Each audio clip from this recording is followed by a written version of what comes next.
Next up is item 7, the key organisational performance results, and Peter Ryan is off, so we've got Boyd. So do you want to come on up? Thanks, Boyd. We'll hand it over to you.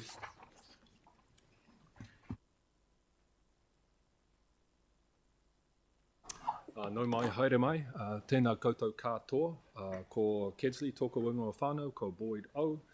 I'm here on behalf of Peter Ryan.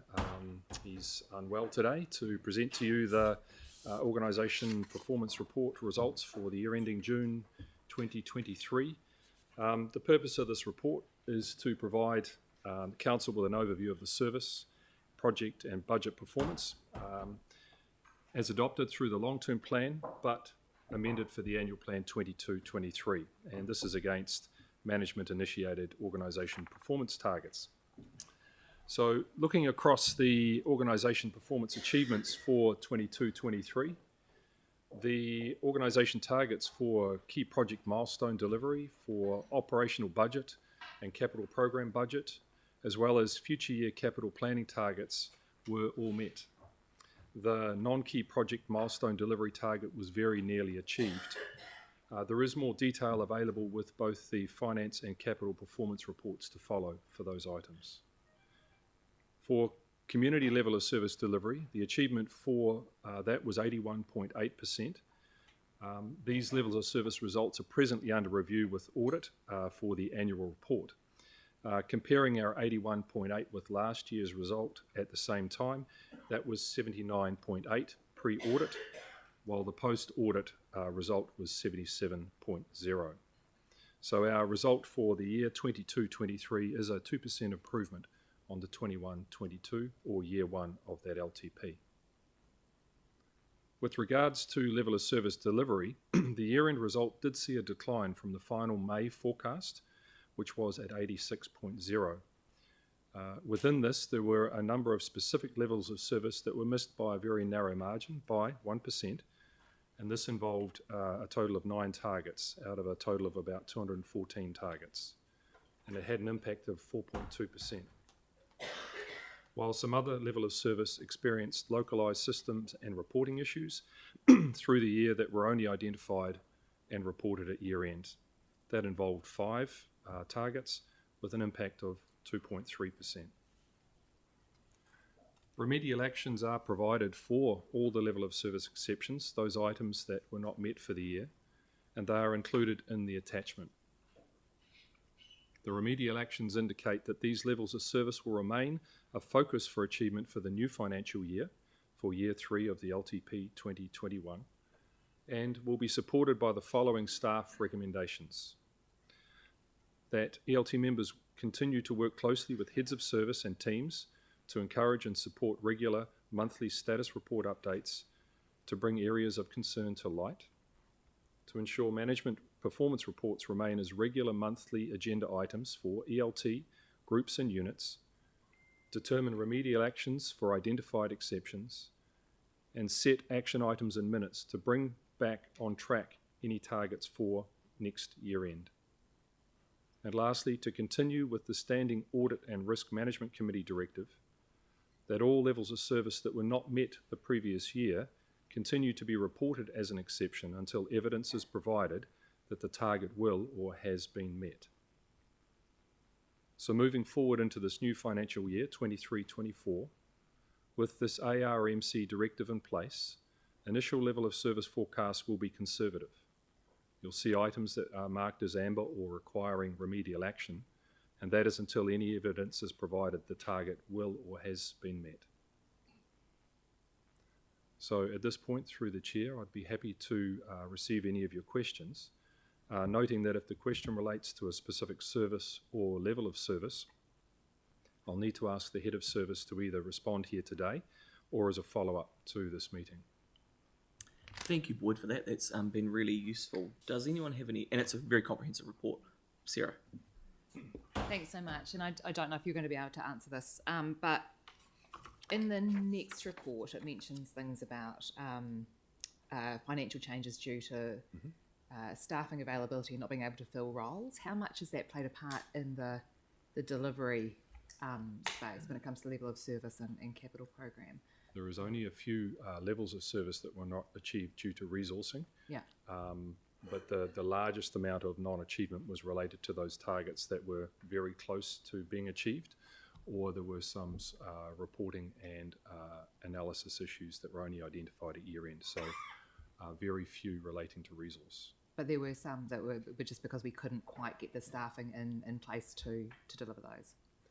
We need to look through the exact detail and identify which ones. Was there any of particular concern? No, from the it was report? an overall question rather than a specific one. Yeah, thanks. So are you meaning like staffing as in we just couldn't physically get people on the market, or yeah? In the next report, it talks about the fact that we saved some money because we weren't able to fill roles that we really needed filling. Yeah.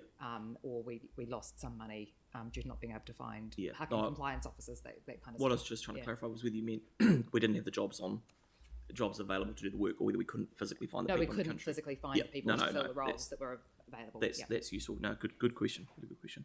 Anyone else? Yanni? Thanks. I mean, it's quite specific, but I'm interested around our customer service. Obviously, we've had some difficulties in the call centre with staff retention, but we've also, and I'm fully supportive of us taking on New Zealand Post activities, but one of the comments in there is around the wait time and the face-to-face interaction. That certainly aligns with some of the concerns people in the community have raised with me. So are we able to get a sense of, at a high level, what sort of target, or because I think in the report talks about when they're monitoring the time, are we able to get a sense of sort of what level of service we might be able to put in place to ensure, people are happy with the services that we're provided? Yeah, okay. That's something that I'd like to ask Sarah Newman as Head of Service to come back to you with, if we could take a note of that. Yeah, I think that'd be quite useful just to get a sense of how the New Zealand Post external services, customer services are going at our face-to-face, and what we're looking at in terms of targets. That would be good. Thank you. And I mean, the only other one that I'm still increasingly kind of concerned about, the water and the data. Mm-hmm.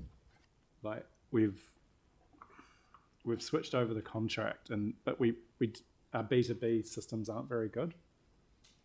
In my reading of it, we had a whole bunch of issues with contractor data, and I just kind of wonder how systemic that is across a number of the contracts versus just the water, and whether we need to do what we've done to remediate the water one across other areas of council. Indeed. Like footpath conditions, a classic one that comes to mind as well, which I know in the report, we're doing some new ways of trying to assess footpath condition. But yeah, I guess I'm just interested in understanding our reliance on contractor data to inform our targets and what we're doing versus how we can. So good question. I wonder, Brent, have you got? Is there anything you can add now, or? I believe the level of service the council is referring to was a glitch in the system that early on in the financial year that scrambled the data, and it was around response times, and we were unable to unpick it, and the response times, some of them, when we looked at them, they had them arriving before the job was initiated, that type of thing. That's why we weren't able to report on those this year. It was a one-off. It's been fixed. It was a. I'm not a data person, so I don't know what actually caused the problem, but it wasn't coming from the contractor end. It was something in our system, and it has been resolved. Yeah. Okay, cool. Thank you. Yanni, anything else? Yeah. Just in regards to the cycling numbers, and people choosing to cycle and walk, are we likely to get any census information that would be useful? In which regard for census? Oh, just in terms of like the number of people in Christchurch using, non-car methods of transport. Okay. So it's probably not a question for Boyd, but I wonder, do you want to take that away, Lynette? Might help. Yeah. Okay, great. Yeah, it's got more people choosing to cycle as our. Yep. So Lynette will be able to come back on that. Thank you, Tim. You think I'm just interested in the comment with regards to New Zealand Post. If we're kind of going to, I don't know if we're happy to pick that up. That hasn't actually been discussed by any of us. I think staff have briefed us on a number of occasions over it. I don't really want to have a discussion across the table. So at the moment, if the question's for Boyd, raise them. If not, Yeah. you can take them It'd be offline. good to hear I from can the. quickly answer that. Councillor Scandrick, we've been providing New Zealand Post services for a number of years across our service areas, and at each time it has come back to council to talk about that we are providing these services. It's been supported by council because it means the community, when post's closing, if we can pick up that service, we still, the community is still accessing that service from out of our front-facing desks. It is also does not have a financial impact, so it means that we actually, because we can provide that service alongside our other services, it means that we can fund the services for a longer period. So we are providing it across a lot of our major walk-in service centres. So we've got the same amount of staff, and they just pick up a bit more work. So as long as it allows us Yeah. to fund the staff we've got and maintain the hours in our service centres. Yeah. So just as council, there's just more work to do. So you can understand that if it's at that area, the call centres, etc., are under pressure, the service centres are under pressure. They don't tend to, because it comes and goes. So those walk-in service centres are multi-channel. So they have walk-ins. They also do the email response and the text responses. So there is not usually a long waiting time in those service centres because they juggle it across the central service centre and the multi-channels. Okay. So Great. Okay, thank you for that, Mary. That's really useful. Thank you, Boyd. That's a really good presentation in Peter's absence, and we look forward to seeing the next one. So I'm happy to move that. Melanie's happy to second it. Is there any discussion? Yanni? Yeah, I mean, I just want to commend staff. I think one of the really good things about this report is, and although, obviously we're not perfect, we can't meet every target, but what I'm really impressed with in this report is the remedial actions that are a lot more detailed and I think give a really good understanding of what's being done to address the problem. So I just wanted to acknowledge the work that staff have done around remedial actions. It was a concern that I've raised, several years ago, but I'm really grateful to see that's been picked up and that we're getting more detail about what we're doing to actually achieve the result. So I just wanted to acknowledge the work that's gone in there. Thank you. Very good, thanks. All in favour? Against? That's carried. Thank you very much. Cheers. Great. Russell, item number 8, the financial performance report. And it looks like